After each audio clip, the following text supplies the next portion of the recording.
Hello students, आज मैं आपको वसंत भाग 2 का पाठ 15 नीलकंठ का सारांश बताने जा रही हूँ। तो आइए पाठ शुरू करते हैं।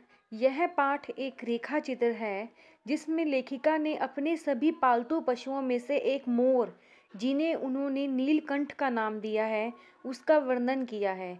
उसके स्वभाव, व्यवहार और चेष्टाओं को विस्तार से बताया है। एक बार लेखिका अतिथि को स्टेशन पहुंचाकर लौट रही थी तो बड़े मियाँ चिड़िया वाले के यहाँ से मोर मोरनी के 2 बच्चे ले आई। जब वे दोनों पक्षी लेकर घर पहुंची तो सबने कहा कि वे मोर की जगह तीतर ले आई है। दुकानदार ने उन्हें ठग लिया है। यह सुनकर लेखिका चिढ़कर दोनों पक्षियों को अपने पढ़ने लिखने के कमरे में ले गई। दोनों पक्षी उनके कमरे में आजादी से घूमते रहे। जब वे लेखिका से घुल मिल गए तो वे लेखिका का ध्यान अपनी हरकतों से अपनी ओर खींचते। जब वे थोड़े बड़े हुए तो उसे अन्य पशु पक्षियों के साथ जाली घर पहुंचा दिया गया। धीरे धीरे दोनों बड़े होने लगे और सुंदर मोर मोरनी में बदल गए। मोर के सिर की कलगी बड़ी और चमकीली हो गई थी, चोंच और तीखी हो गई थी, गर्दन लंबी नीले हरे रंग की थी, पंखों में चमक आने लगी थी। मोरनी का विकास मोर की तरह सौंदर्यमयी नहीं था, परंतु वह मोर की उपयुक्त सहचरनी थी, मतलब उसके साथ रहने वाली। मोर की नीली गर्दन के कारण उसका नाम नीलकंठ रखा गया।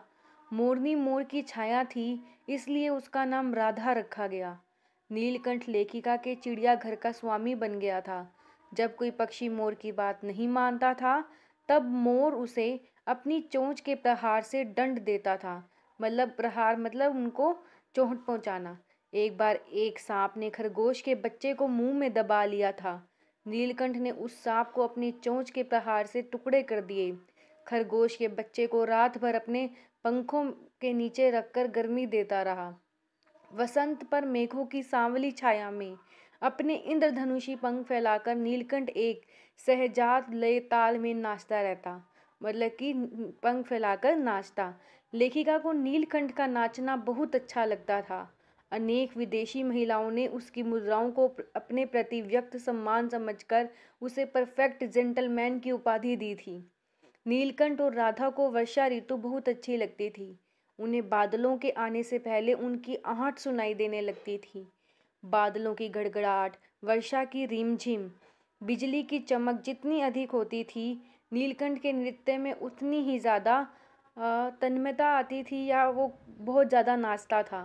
बरसात के समाप्त होने पर वह दाहिने पंजे पर दाहिना पंख और बाएं पंजे पर बायां पंख फैलाकर सुखाने लग जाता था। उन दोनों के प्रेम में एक दिन तीसरा भी आ गया। एक दिन लेखिका को बड़े मियाँ की दुकान से एक घायल मोरनी 7 रुपये में मिली। पंजों की मरम्मत पट्टी करने पर 1 महीने में वह ठीक हो गई और डगमगाती हुई चलने लगी। तो उसे जाली घर में पहुंचा दिया गया। उसके दोनों पैर खराब हो गए थे, जिसके कारण वह डगमगाती हुई चलती थी। उसका नाम कुब्जा रखा गया था। नीलकंठ और राधा को जब भी वह साथ देखती उन्हें मारने दौड़ती। उसे चोंच से मार मारकर राधा की कलगी और पंख नोच डाले थे। नीलकंठ उससे दूर भागता, पर वह उसके साथ रहना चाहती थी। कुब्जा की किसी भी पक्षी से कोई भी मित्रता नहीं थी। कुछ समय बाद राधा ने 2 अंडे दिए। वह उन अंडों को अपने पंखों में छिपाए बैठी रहती थी। जैसे ही कुब्जा राधा के अंडों के विषय में पता चला, उसने अपनी चोंच से उसके अंडे भी तोड़ दिए। नीलकंठ इससे दुखी हो गया। लेखिका को आशा थी कि कुछ दिनों में सब मेल हो जाएगा, परंतु ऐसा नहीं हुआ। 3-4 महीने में अचानक एक दिन सुबह नीलकंठ को मरा हुआ पाया। न उसे कोई बीमारी हुई थी, न उसके शरीर पर कोई चोट थी। लेखिका ने उसे अपनी शाल में लपेटकर संगम में प्रवाहित कर दिया।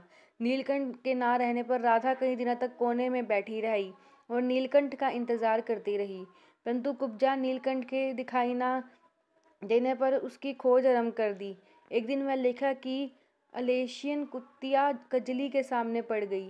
कुब्जा ने उसे देखते ही चोंच से प्रहार कर दिया। कजली ने अपने स्वभाव के अनुरूप कुब्जा की गर्दन पर 2 दांत लगा दिए। कुब्जा का इलाज करवाया गया, परंतु वह नहीं बची। राधा नीलकंठ की प्रतीक्षा करती और जब भी बादल आते तो वह उसे आवाज़ लगाकर नीलकंठ को बुलाती। तो आज का हमारा यही पाठ था कि लेखिका ने अपने घर में बहुत सारे पक्षी रखे हुए थे, उन सब में मेल जोल था, लेकिन उसे सबसे ज़्यादा कौन प्रिय था? मोर प्रिय था, क्योंकि वह वसंत में बहुत ज़्यादा नाचता था। वो अपने नाच से सभी को अपनी ओर आकर्षित करता था। तो आज का हमारा यही पाठ था नीलकंठ। Thank you.